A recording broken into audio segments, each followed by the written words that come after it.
بسم اللہ الرحمن الرحیم۔ السلام علیکم ورحمۃ اللہ وبرکاتہ۔ مغرب کے نماز کے بعد رسول اللہ صلی اللہ علیہ وآلہ وسلم 10 مرتبہ یہ دعا پڑھتے تھے۔ پیارے بھائیوں اور بہنوں، بہت ہی خوبصورت سے کلمات ہیں، آپ ان کو مغرب کے نماز کے بعد 10 مرتبہ ضرور پڑھیں۔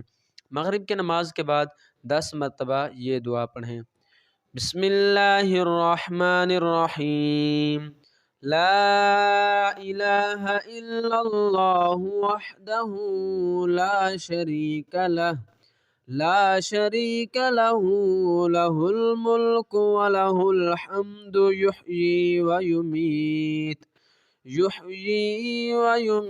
وہو علی کل شیء قدیر۔ اس پر خود بھی عمل کریں اور ثواب کی نیت سے اس ویڈیو کو اپنے دوستوں اور رشتہ داروں کے ساتھ ضرور شیئر کریں۔ جزاک اللہ خیرہ۔ السلام علیکم ورحمۃ اللہ وبرکاتہ۔